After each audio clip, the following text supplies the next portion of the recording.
So it looks like Dismal Disney may have figured out that perhaps going against the very demographic you claim to represent, the family, that was a bad idea.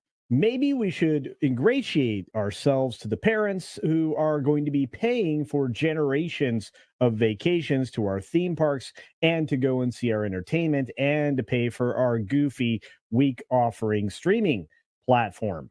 Yeah, that's probably the way to go, Disney, but it took you long enough and it took a whole lot of legislation and some threats of future legal issues for you to come around. In fact, one of these stories made it out into the public at a time when maybe it should have made it out into public with an actual apology.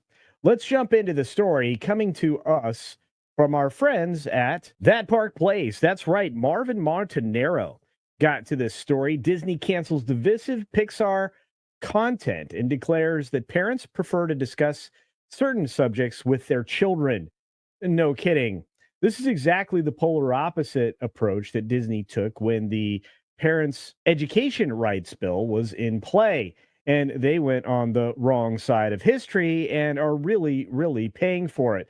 Not to mention the fact, I believe some attorneys got to it and said, hey, there's a lot of legal cases in the pipeline that are going after this kind of woke content and this push towards identitarianism. And it's really looking like it could hurt some corporations if you haven't been paying attention to Bud Light and, of course, Target. Maybe you should pay attention to the fact that shareholders are coming after these entities in pursuit of recompense. And maybe we don't want to be doling that out ourselves. From the article, Disney, the same studio behind Lightyear, has cut a pride-related, gender-focused storyline from Pixar's forthcoming series, Win or Lose. In an astounding about-face, the company stated that parents should have the freedom to address such topics with their children when they feel it's appropriate. I can hear the from inside the halls of Disney Animation, Pixar, Marvel, Lucasfilm, and all of the parks around the globe. The cacophony has to be deafening if you're anywhere nearby as the staff freak out that the agenda is not being served. Moving on, this move comes as a shock considering that the Walt Disney Company has often embraced identity politics, injecting divisive content into children's programming at nearly every opportunity. Win or Lose is a Disney Pixar original series following a middle school co-ed softball team called the Pickles as they prepare for a championship game. Now, let me tell you, that name is, well, a little specifically chosen, and abandoning the storyline with a team name like that really cuts to the quick for the agenda now, doesn't it? Each episode of this limited series explores the home life of a different character, including coaches, umpires, and the middle school age players themselves. One of the 8 episodes originally focused or featured lines focusing on a character who identifies as a gender different than their anatomy.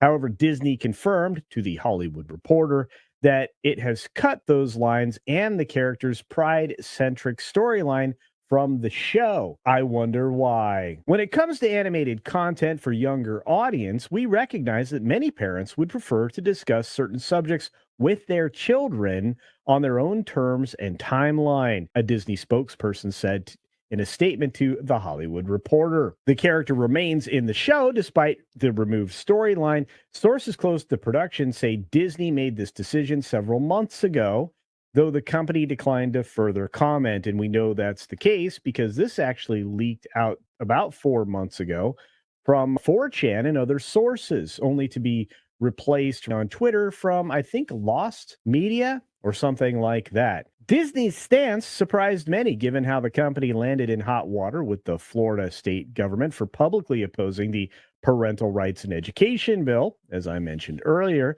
This legislation aimed to give parents more influence in their children's education by limiting teachers from sharing divisive content in the classroom. Disney's opposition to the bill earned the ire of the Florida governor, Ron DeSantis, who dissolved Walt Disney World's special Reedy Creek Improvement District, eliminating that form of government and the quick pen writing off of pretty much any project they wanted to do. Analysts estimate that the loss will ultimately cost Disney upwards of over $1 trillion, which I can easily believe. And Disney's about face on this topic likely has little to do with an ideological shift.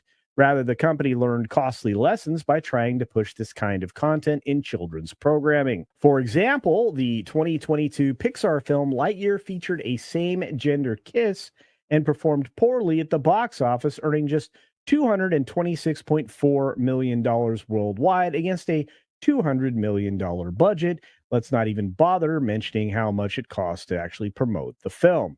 And consider this, these types of storylines are continually removed from films and television products all around the globe because there are a lot of other cultures that just aren't down with this identitarianism. Of course, later that same year, Disney animation film Strange World included similar content and earned a total of $73.6 million against a $180 million budget, an even worse result. And analysts estimate that Strange World lost the Disney company nearly $200 million if you include marketing costs. However, in 2024, Inside Out 2, which reportedly removed all of its divisive content from its story, achieved massive financial success, generating $1.69 billion on a $200 million budget. Well, imagine that. Disney has also seen some extremely valuable properties lose ground by pushing divisive themes, and they failed spectacularly.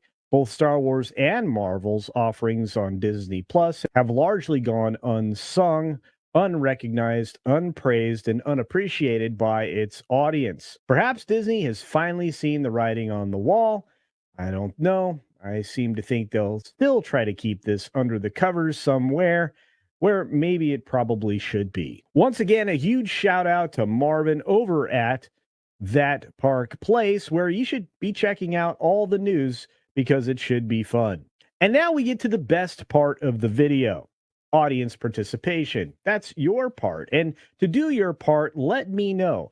Do you think Disney should just keep its hands out of where parents should be? Do you think that this type of acknowledgement by the mere deletion of this storyline is a tacit admission that Disney was headed the wrong way? Or do you believe that perhaps Disney needs to be more focused on profit and just finally realizes that with a whole board of directors, investors, and a whole host of former fans screaming from the rafters, it's about time to change? Let me know your thoughts down in the comments section below. And while you're down there, hit that thumbs up button, double check that you're still subscribed. And if you're not, take advantage of the free subscription offer that's there for you. That's right. It doesn't cost anything to subscribe. It helps me out greatly. I will in advance say thank you. And you'll help me get closer and closer to the lofty goal of 50,000 subscribers. On that note, be sure to take care of yourself, take care of others, and until next time, see ya for real.